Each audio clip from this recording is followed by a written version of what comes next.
We are back with OMGPuppies, doing an MTG puzzle quest today, back again. I know there's some of the Magic the Gathering players that haven't heard of Puzzle Quest, that saw the last video, that are thinking about downloading the game for themselves. Let me know if you started playing it down in the comments. Super fun game. If you haven't seen the first one, I highly recommend you go look at that one as well to get the tutorial of how to play the game if you haven't played the game before. But we're going to do maybe a little bit advanced session today because I do know some of the rules already. Yeah. You're gonna give me 5 cards today to analyze, and they are going to be hopefully do better than I did last time. Yeah, these are, I'm going to warn you ahead of time, some of these are a bit more complicated than the cards I gave you last time. But here is the first one. So let me just explain some icons here. In the actual game, when you've got a little icon, you don't know what it means. You can just tap on it and you'll get a little pop-up, but obviously you can't do that with a static image. So the little icons in the bottom left of it mean in order. First one means that it's legendary. And someone in the comments of the last video pointed out that is the set symbol for the expansion symbol, rather, for the Legends expansion, which I never put that together, but yeah, that's super cool. That's why it means legendary. The next one is pair of wings, means that it has flying, and the footprint means that it has trample. Okay, it is 10 mana, and it is a 4/3, which I believe it's the same thing in paper. It's a demon. Whenever your opponent loses life, they lost 3 or less life, this creature gets +2/+2. Okay, and damage stays on in this game, right? So getting +2/+2 is like pretty permanent. +2/+2 stays on. But since you mentioned damage, something I should point out, unlike in paper Magic, damage does not count as loss of life here. Gotcha, okay. So it says when your opponent loses life, damage will not count for them. Okay, so it has to actually be a card that causes loss of life. Yeah. Okay. If that card is a spell card, it gains full mana and gains Outcast. I'm going to need a little bit of a tutorial on that Outcast means at the end of turn, you exile it from your hand. So basically, you get 1 turn to cast this. That's what Outcast means? Cast that spell card.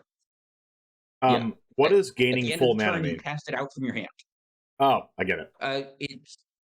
And full mana means, you know how you can make down payments on mana, right, on cards and so forth. This means you've essentially already paid the mana cost for this card, so it's kind of like it's free.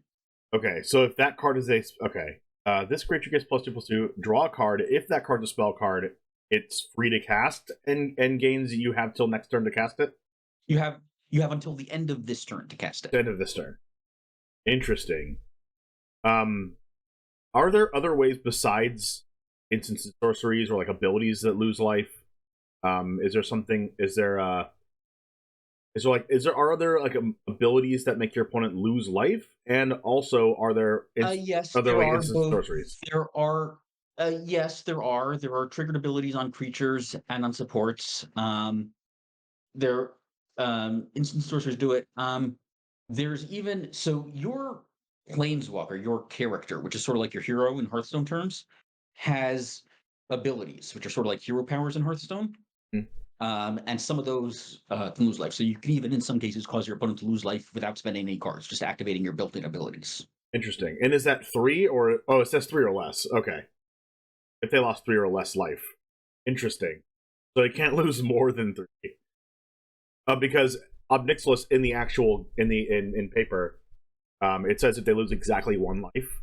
And I know that the life totals are higher in this game, and mana costs are higher in this game. The fact that this has is a 4/3 for power and toughness is almost like being a 1/1, which is very interesting because this card is a 4/3 in paper. The fact that it has trample with 4 power is weird because if this is kind of like a 1/1, like having trample on a 1/1 is weird. Yeah, so evasion in general in this game is somewhat less relevant just because there's a lot fewer creatures that can block. Remember that most creatures in this game cannot block. They can only block if they have Defender, Reach, or Vigilance. Right. And I know you showed me before that there was a Baral that you talked about before, and that usually is a very tiny creature, and that's a 5/5 in this game. So that gives you a little bit of a idea of how power toughness is hard in this game.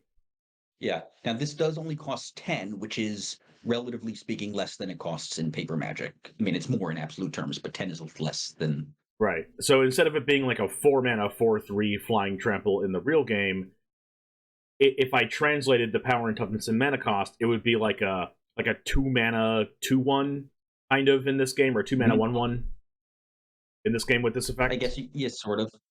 It's kind of, there isn't really an exact conversion ratio, but yeah, sort of. It's sort of kind of like that. How good would a 2-mana 1/1 with this ability be if it said 2 mana if your opponent loses exactly 1 life? Like, the ability on Ob Nixilis, Captive Kingpin, and paper is niche, but can combo kill your opponent. This is a way different ability than that. Let's see. The creature getting +2/+2 is interesting, because then it becomes a 3/3 in paper, and then a 5/5, and then 7/7. So like 2 abilities on this is like pretty strong if it gets to go off twice. Casting a spell for free.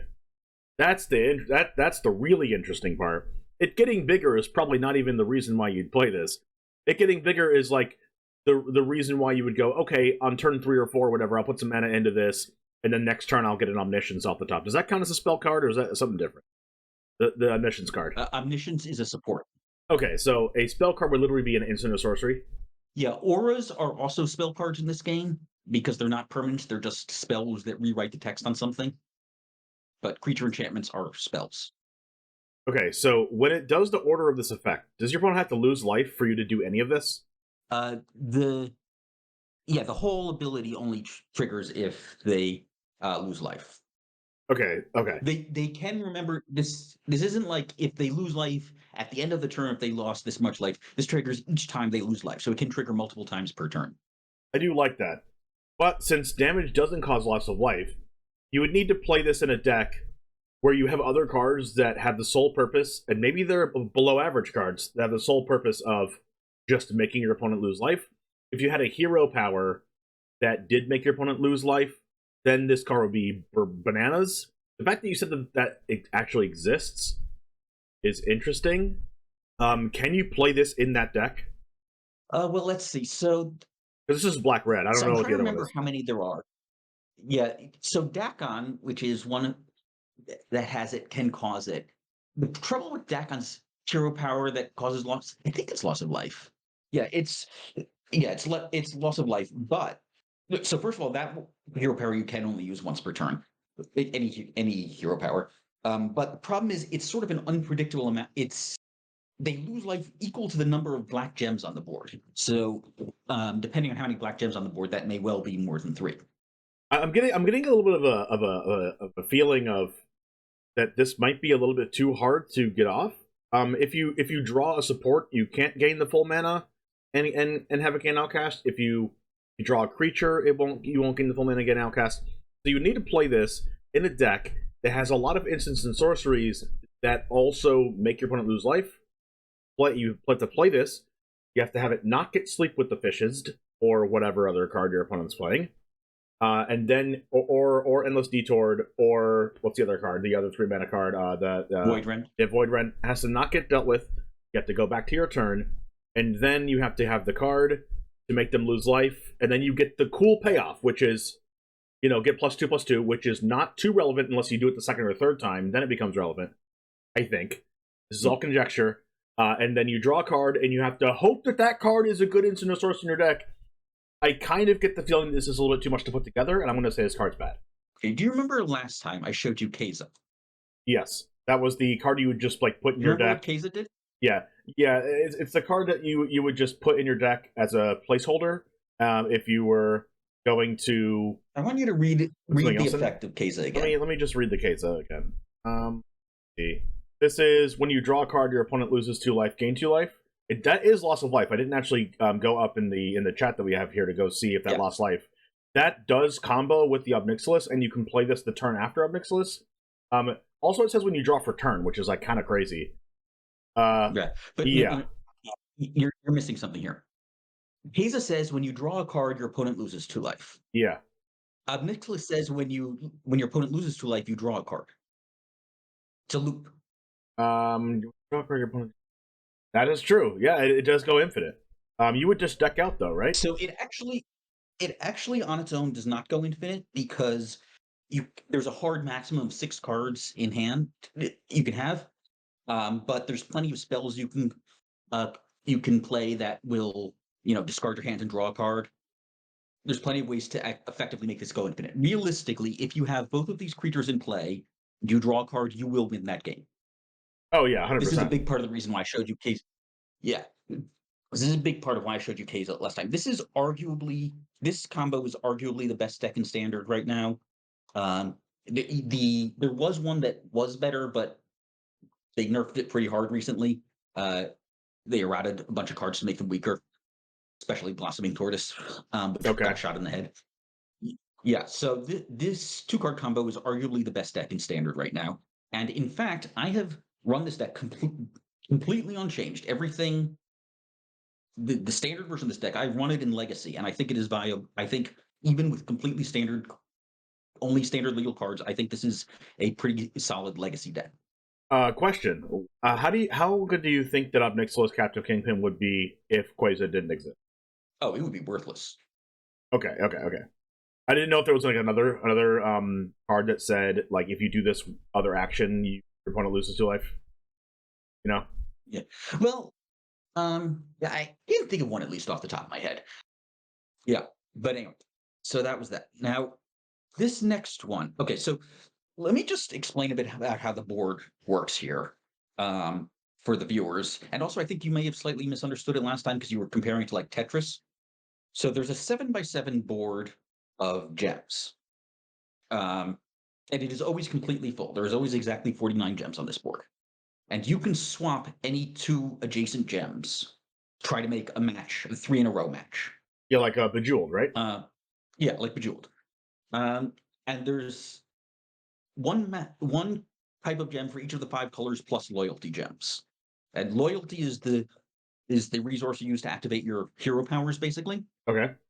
So if you match loyalty gems, you get as much loyalty as the number of gems you matched. If you matched colored gems, you start with the number of gems you matched, and then your Planeswalker has bonuses or penalties to various colors.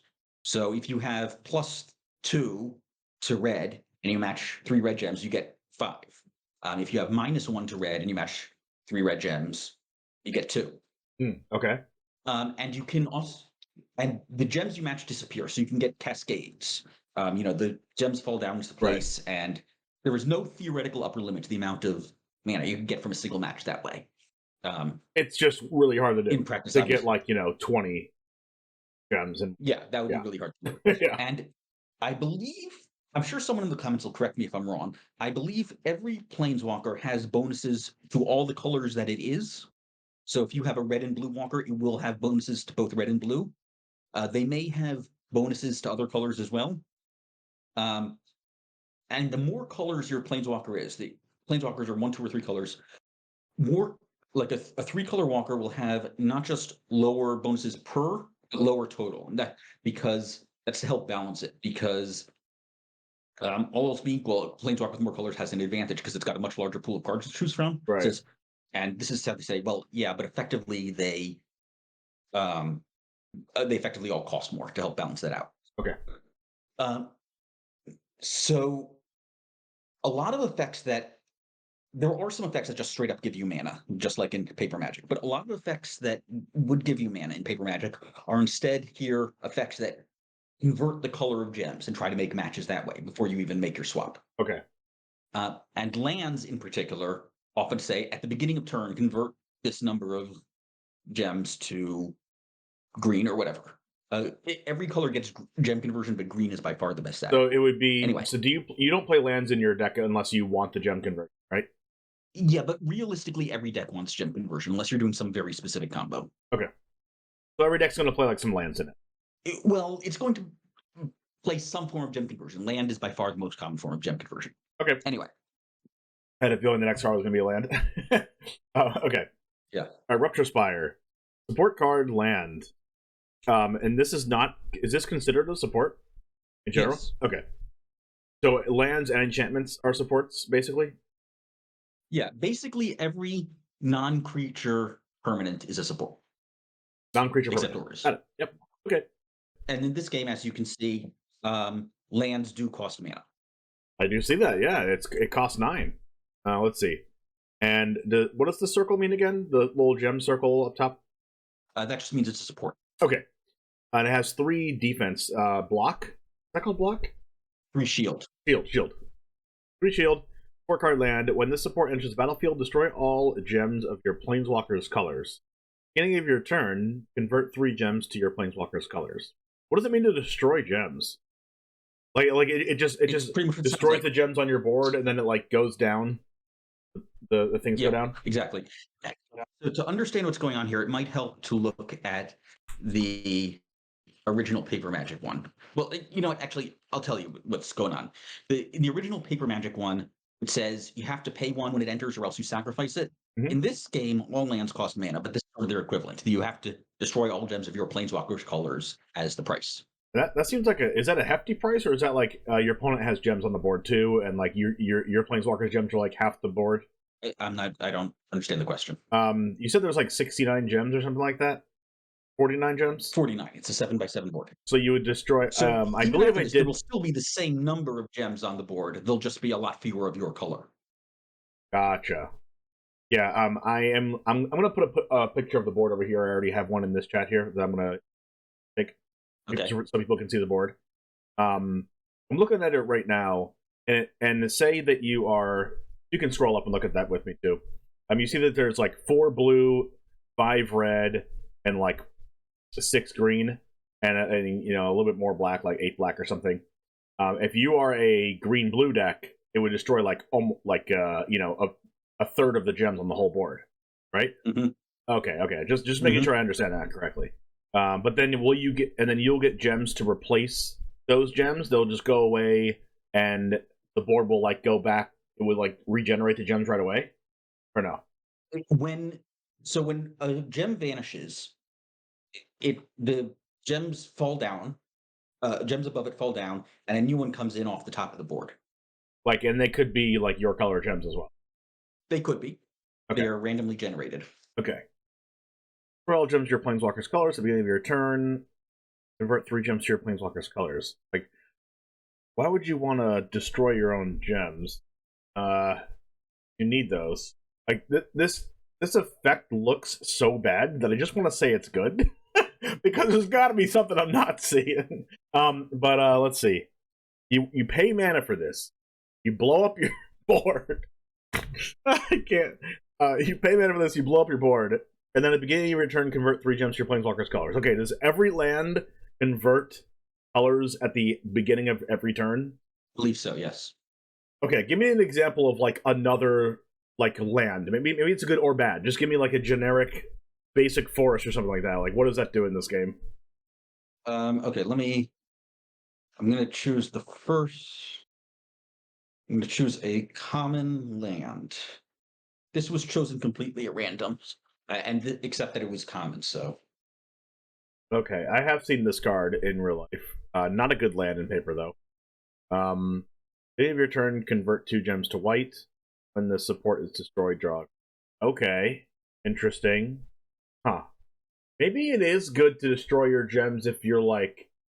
If you've already played a spell that turn, and you've used your gems, and you don't have them aligned yet, then you can like destroy the straggler gems. Maybe there's like 2 left over that you haven't used yet.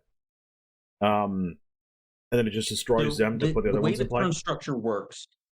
The way the turn structure works, the stage of your turn, which you match gems, happens. You make 1 match, which could cause cascade or not. Then you cast your spells. In general, there are some exceptions to this, but in general, you're not going to get it to make another match. You're making 1 match your turn. Interesting. But I'm guessing that like you would make your match, okay, and then you could have some like other random gems of your colors like lying around the board that you just weren't able to match. Is what I'm trying to say. Right. And then you could destroy those to try to like randomly generate other gems for you to use. I'm trying to see if I can make a positive spin on destroying your planeswalker color gems. You can destroy your gems in order for you to randomly generate them up on the top of the board because they come down from the top, right? Yeah. Or you can make it easier for you to either get a good match or cascade later on. Yeah. Maybe it also makes it harder for your opponents to match. Yeah. You had the right. You both use the same board. It's not like you and your opponent have separate boards. Right. So maybe in that way, it makes it harder for your opponent because it says all gems of your planeswalker's colors. That includes your opponent's gems if you share a color with them, which is like kind of nuts. Like if they were planning on a certain sequence of gems that you were doing, like, okay, this is the obvious match they're gonna do. Let me match this on my previous turn to where you can match yours, and then it will line up mine on the next turn. But if you play Rupture Spire, then it would kind of like interact with them in a way that they weren't expecting by destroying theirs if you share a color with them.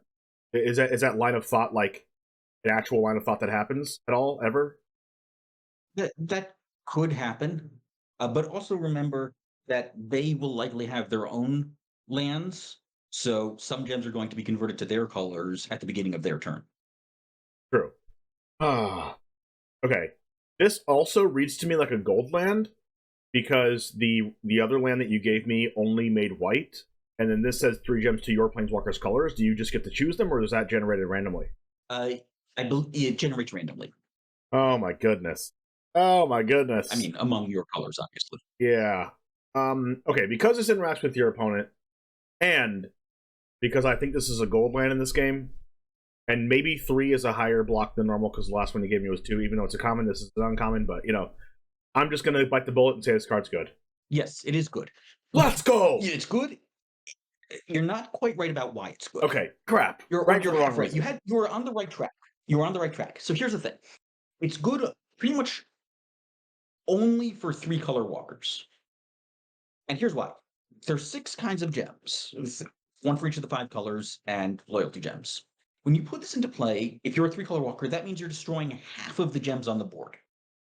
Yeah. You were saying, you can get more of your color falling in. You actually kind of hope that you're getting ones that aren't of your color falling in because you're getting so many matches when that happens. Half the board is destroyed. So many things are falling down. And there's limited colors. There's only 3 colors, 3 types of gem left on the board. You're getting like 50 matches. I'm exaggerating, but you're getting like 50 matches. You would prefer getting matches of your colors to ones not of your colors, but you're just getting so many that you don't care. The fact that it converts 3 at the beginning of your turn is almost irrelevant. This is effectively a ritual, not a land. Ooh, I didn't even like think about it being a ritual. I was under the impression that you can only use mana that are from your colors, but if it's a colorless card, you can just use whatever colors that you match with, even if it's your opponent's colors. Yeah. It's not just for colorless cards. You get higher bonuses for your own colors, but the cards themselves, you can use. All that changes the amount of mana generated. It's not like in Paper Magic where you have to pay black mana to cast a black card. You can match whatever gems you want, and it just gives you an amount of mana which you can use to cast whatever card you want. Oh, even if you have like like Quasar, which is a blue card, you don't need 12 blue mana. It's just 12 any mana. Correct. Oh, that is kind of crazy. I didn't even pick. I didn't even pick that up. Yeah, the colors of the cards matter for deck building purposes because you can only have ones that share a color with your walker. Not why. And there's some cards that care about the color of the card. That there are some colors that care about the color of the card. Like whenever you cast a red spell, do this, but it doesn't matter about the kind of. Yeah, but not while you're playing. Like while you're playing, like all your cards are generic mana. Like basically. That's kind of insane. Yeah, I didn't understand the whole everything falling down. Like I did understand the fact that like if you were playing like a multicolored deck that it would destroy a lot of gems. But I was like, if you just want to destroy those, I didn't get the ritual aspect of it. I like that. Yeah. Anyway, okay. Well, I'm glad I got that right, but it was for the wrong reasons. Okay. So this next card, first of all, this is the only card in the game, I believe. Again, I'm sure someone in the comments will correct me if I'm wrong. That was not originally Magic the Gathering card. This is original to MTG PQ. Oh, wow. And it is a Vanguard, which is sort of like a Planeswalker card. And something I want to mention. So I talked about this a bit earlier about how the turn structure works, but I need to go into it in a bit more detail. So the turn starts. Any effects that say at the beginning of your turn trigger, like converting gems or whatever, then you draw your card for turn. Then you change you can change the order of the cards in your hand to whatever you want. The order of the cards does matter for reasons I don't want to get into right now. You can also, if there, as I mentioned, there's a hard limit of 6 cards in hand. So any cards you don't want, you can exile them. Then so that's sort of like your main phase. Then you make your match. Then you cast any cards you want to cast, and then you attack, and then the turn ends. Well, and then any things that say at the end of turn trigger, and then the turn ends. And this is it. Oh, and in your main phase also you activate any abilities. That includes Vanguard abilities and your hero powers. So what this means is that because the phase at which you cast cards comes after the phase at which you activate abilities, you cannot activate a Vanguard ability the same turn you cast it, unlike in Paper Magic. Interesting. Okay. Because you have to do that before you cast you need to spells? Run through that again? Just the Vanguard part. Just the Vanguard part. Like, if you can't say... Okay. So it's... So if I get this right. Start of your turn, do the hand thing, cast spells... Well, no. You use your... order your gems, like get your gems, cast spells, attack, end. Right? Right. Okay. Yes. So you can't... So if you cast a spell, you can't use the ability in the same turn? You can't use the activated ability of that Vanguard in the same turn. Because the stage in which you activate abilities, which includes Vanguard abilities and your hero powers, comes before the stage at which you match gems, which in turn comes before the stage at which you cast spells. Okay. Yep, got it. Now, there is an exception to that, but you can sort of ignore it. It doesn't matter. Okay, so this one is actually going to be 3 images, one for each of the abilities. Okay. The first ability is a triggered ability, the other 2 are activated abilities. This one is... Seeing this card actually makes me think if like Wizards wants to make one of these in the future, like just based off of this game, to make like an actual Julie card. Julie Forum Emissary. Would you be surprised if Wizards just like in a future set just like had a Julie Forum Emissary like in the set? Yes, I would. What do you like? How would you feel actually if you saw this in a set like previewed?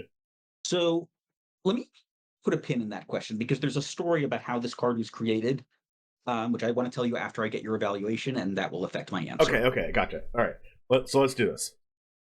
Julie Forum Emissary. It's an 18 mana Vanguard, so Planeswalker, support card. Now, the first ability is what is that circling stuff happening on the top left of the abilities? That just indicates that it's not an activated ability. It's a static or triggered ability. Oh, got it. Okay. This one says at the beginning of your turn, if you control 2 or more support cards, the support gains a shield. Okay, I'm assuming that it works like Vanguards this. Vanguards use shield as loyalty. Shield is loyalty, yeah. That's what I was kind of putting together. It gains a shield, so it's harder to kill. When it goes to 0 shield, it abandons you, just like it does in, in Paper Magic. Okay. Control 2 more support cards, it gains a shield. Support cards aren't really that hard to control, especially because this is coming down a little bit later. Right. This itself counts as a support card. This does count as a support card, so all you need to do is have 1 more support, whether it's an equipment or omniscience or whatever else support card you have in play. Right. This one will gain a shield, so it definitely gets tougher to kill every turn as a static, which is cool. Having 4 loyalty is like a little bit low. You can play it, and then your opponent can just kill it immediately. Well, now hold on a moment, because they can't attack Vanguards. This isn't like the only way they can, unless they have they could have a spell that says destroy a Vanguard or whatever. Right. But the only way they can remove loyalty from this is by matching the gem. They can't. It's not like your creatures can attack Vanguards in this game. Ooh. Okay, so if you match 4 gems, you can kill a Planeswalker? If you match the gem this is, that removes 1 shield from it. So they'd have to match this gem 4 times, and you would have had to not gain any loyalty. Okay, 4 separate times. Loyalty on its abilities. So not 4 gems, 4 separate instances of matching gems. Right. Interesting. Wow, that makes it a lot harder to kill. That of course assumes that you haven't spent any of the loyalty on its other 2 abilities. True. Okay, we have 2 abilities that are -5s, I see. The first one is each player draws a card. Those cards gain 4 mana. Wait, so it's increasing the cost of the card, or is it decreasing the cost of the card? No. It's paying for part of the cost. It's almost like it's decreasing the cost of the card. Okay. case cards you control gain the Solved emblem. Got it. Okay.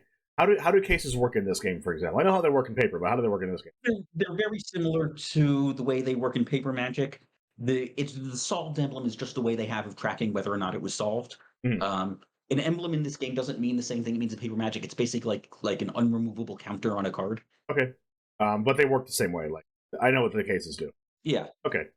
Yeah. Let's see. Draws a card. Those cards gain 4 mana. Case cards you control gain the Solved emblem. Just it solves cases immediately. Like actually kind of nuts. You would have to play this, and then if your opponent has to not match the gem, and then you're gonna if another support, it goes to 5, and then you have to like, you know, basically kill Julie to use that ability, unless you want to leave it there for a couple. Like the 2 -5s means that I think you're kind of just like waiting on it and just like making it tick up the loyalty over and over again and then using it, but we'll see. So this one, the last ability is make a dog token, make 7 cats. Oh my gosh, it looks like it's hyperlinked. So like, what does a dog do, and what the dog do, and then what does a cat do? A dog is a 3/1 with vigilance. A cat is a 1/1 with lifelink. But since you're creating 7 of them, it's effectively a 7/7 with lifelink because they reinforce. Wait, so they all reinforce on top of each other, so it literally just makes a 7/7 lifelink? Yes, effectively. Whoa. Whoa.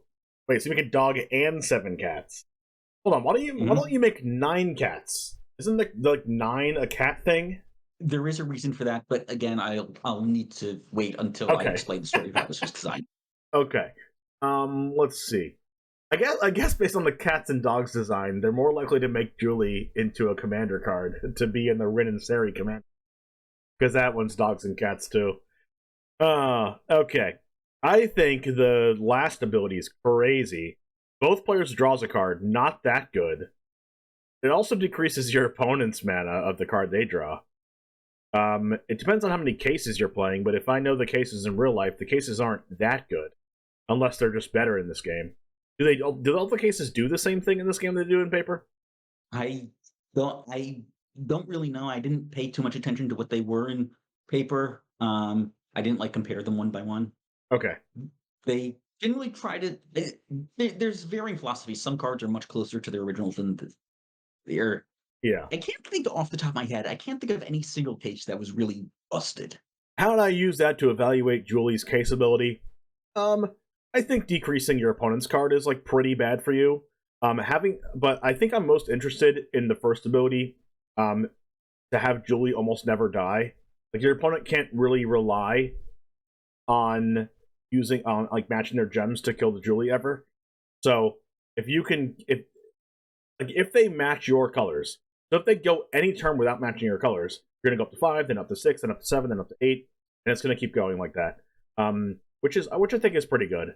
And if you can make the dog and make 7 cat tokens, that's also pretty good. If your opponent goes the first turn without, if you play this, your opponent goes the first turn without matching gems, it basically forces them to match your gems to try to, or else you're gonna plus this to 5 and then immediately like just kill it because it doesn't matter anyway because the 7/7 cat token is that good. And at that point, how good is paying 18 mana for a 3/1 vigilance and a 7/7 lifelink?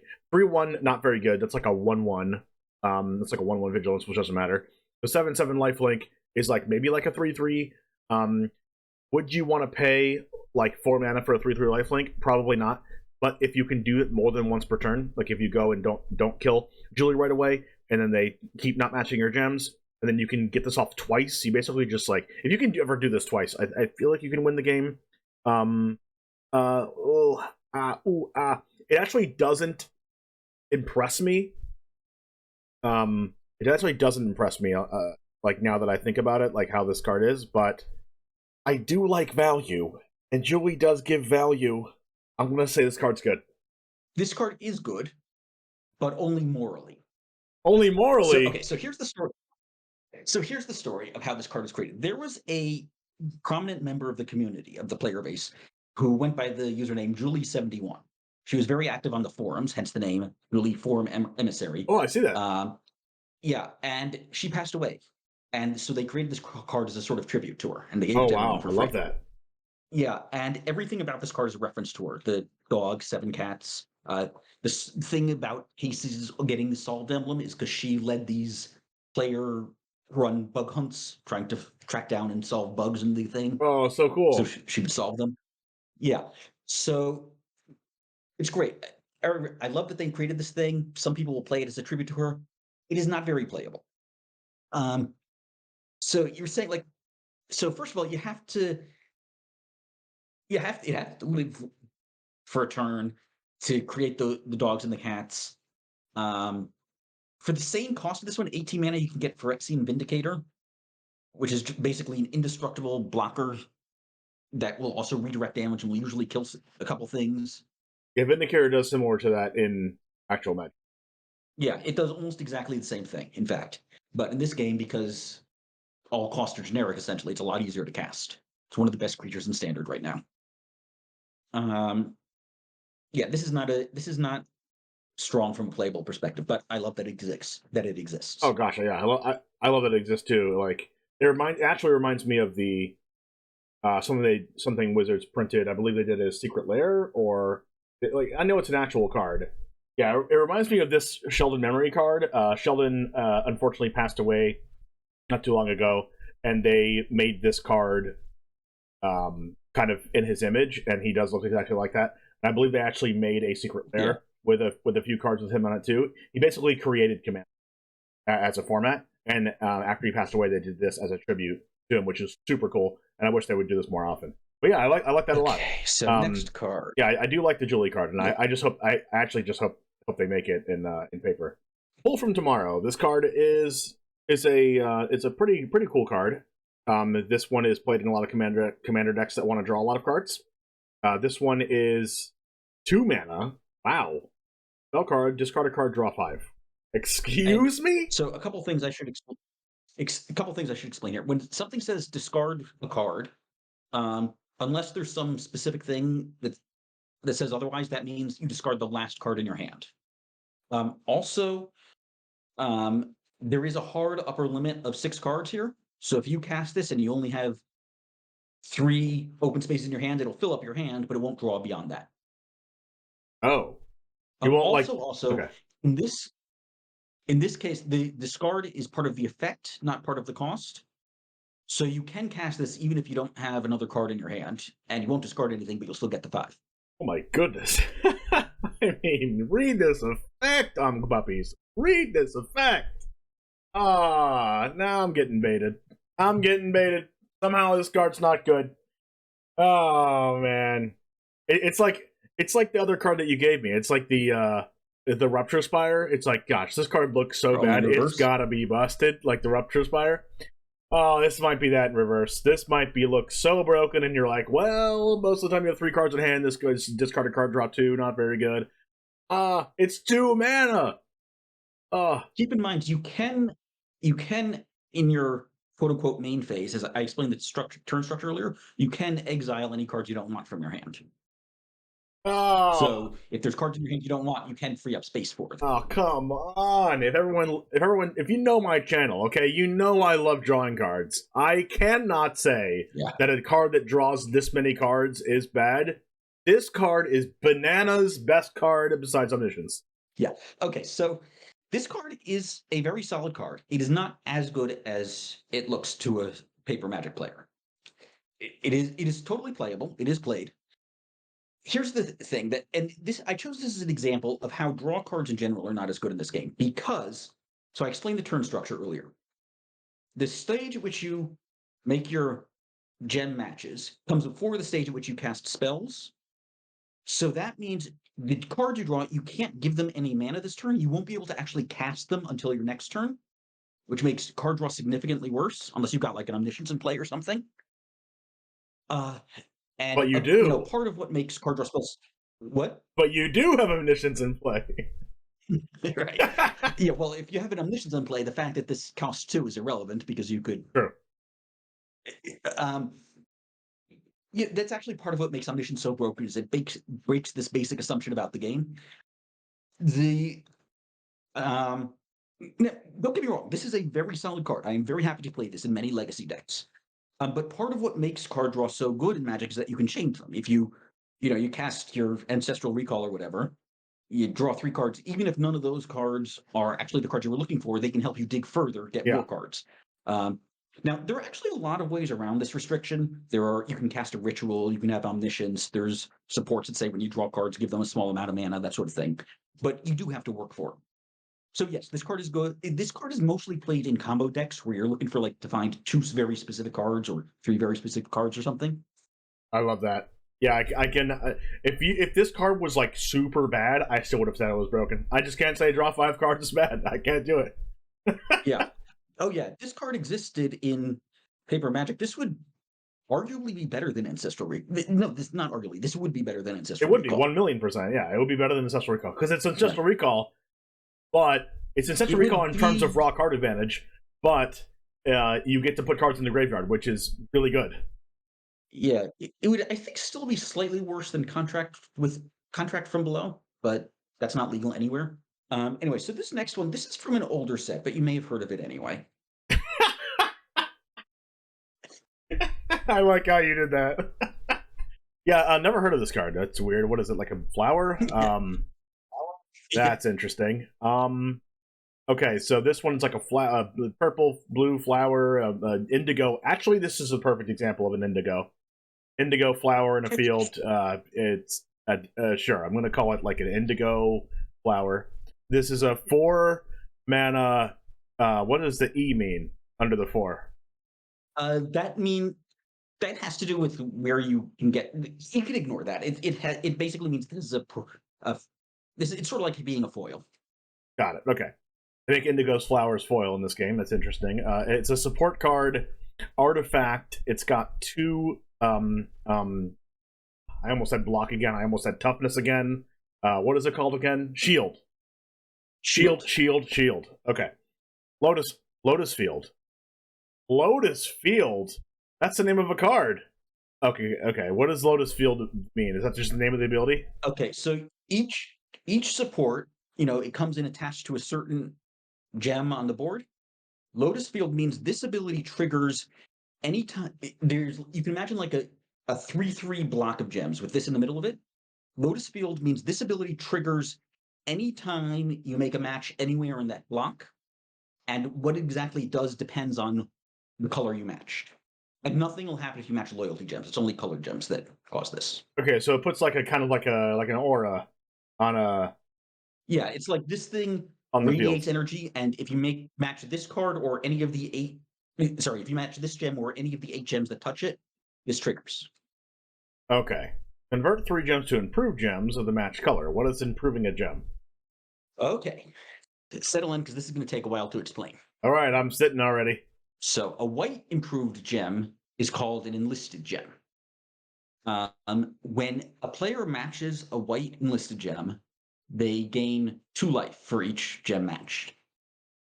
When a gem reaches the bottom of the board, all enlisted gems are destroyed, and friendly creatures with the assemble keyword gain +1/+1 until end of turn for each gem destroyed. Okay. A blue improved gem is called a deny gem, which I think you will agree is an appropriate name for blue. 100%.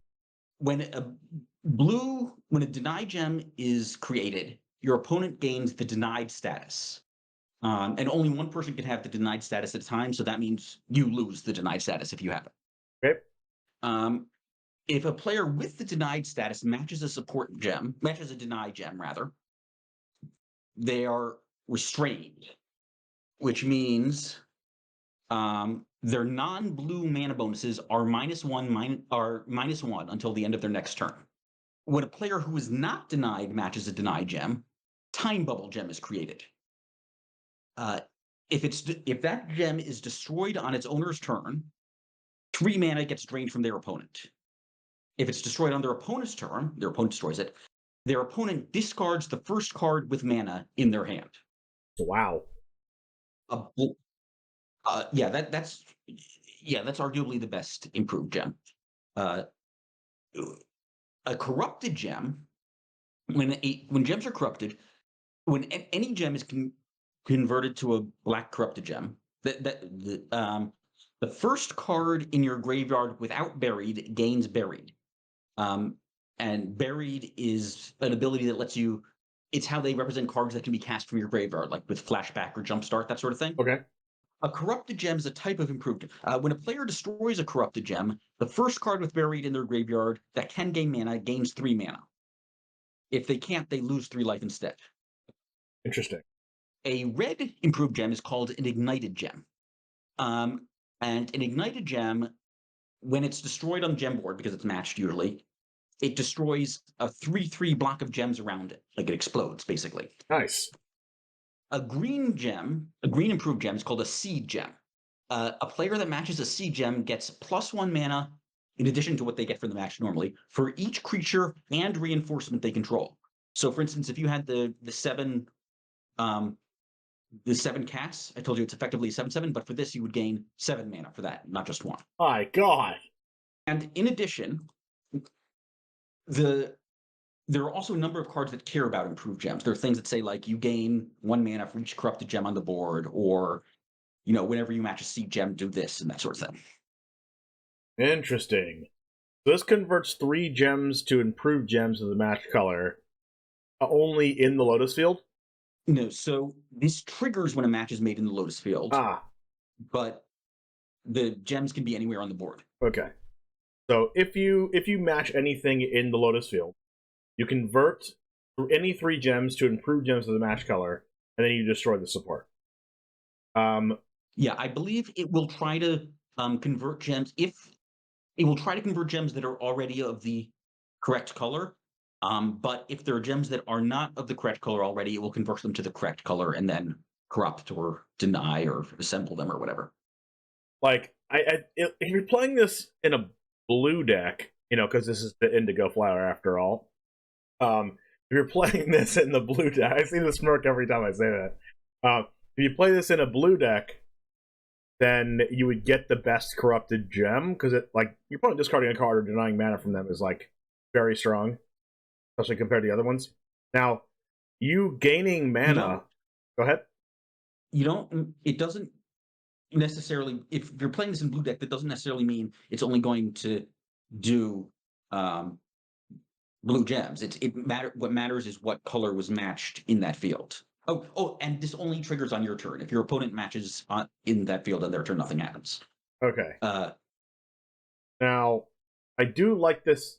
This is only going to do the real Black Lotus thing. Crap, I said Black Lotus. This isn't going to do the real Black Lotus effect unless you're doing it with green and you have reinforced things in play. That's what I'm trying to get at. If you don't seed gems, it's not going to do the actual Black Lotus thing, right?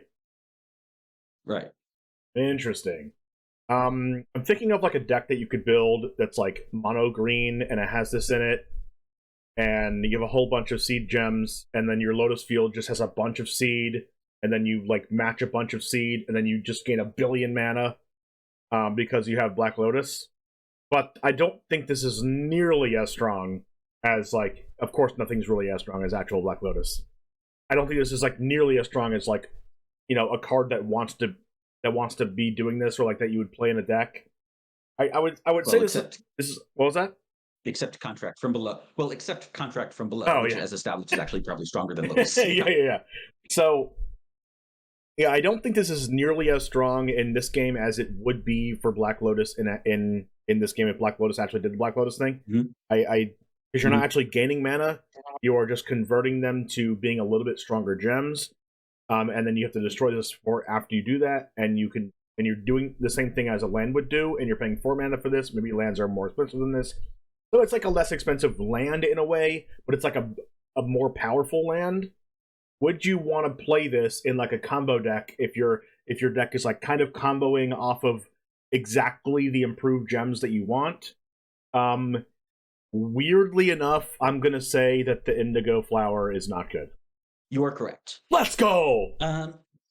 So it's an interesting thing. So the basic problem is there's a lot of ways to build your deck so that improved gems are great and that you can take much better advantages. So keep in mind here, your opponent can also match these gems. Your opponent can match the enlisted gems and get the 2 life or whatever, for instance. In fact, they get first crack at it because this happens after you've already made your match for the turn. Now that would not ordinarily be such a terrible thing. You can easily design your deck such that it can take much better advantage of deny gems than your opponent or see gems than your opponent, you cannot realistically build your deck such that it can take much more advantage of all 5 types of improved gem. You only get 10 cards in your deck. You can't. You can really only take advantage of this one sort of thing. It's not great. It only happens once. There's a lot of cards that will give you improved gems every turn. Yeah, it is not strong. It is a lot of fun just because of the sheer chaos energy of it. Just how it is whimsical and delightful, and I'm opposed to whimsy and delight, so I don't play it. This is the thing, actually. So this is, currently, and I believe always, this is one of the very few cards in the game that you can only get by spending real-world money. Can't get just by spending in-game currency. And this is what they tend to do with those cards. They don't want to unbalance the game. They don't want to give people who are willing to spend money an advantage. So they make them not too strong, but they make them a lot of fun because they want people to actually want to play with them. Yeah, I do like that design philosophy. Yeah, I like that. The philosophy on buying cards with real money. Don't make them too strong, or else you don't want to make the game like pay to win. Yeah. There is. So I said the is sort of like a foil card and stuff. Some of them they also have that are like full art versions. They just like in Paper Magic. There was at least one card in the game, Ignite the Beacon, where the promo version, the full art version, it has the same effect. It actually costs less mana than the standard version. Oh, that's so weird. It's actually better. Wow, that is really weird. Thank you once again, OMGPuppies, for coming on the channel. You get one video per month since you're part of the Patreon. If you, too, want to be in a video, make sure to check out the Patreon link down below. You'll get every single YouTube video 1 day in advance. Have a good rest of your day. I will see you again next time. Thank you for hanging out. I'll see you next time. And as always, peace.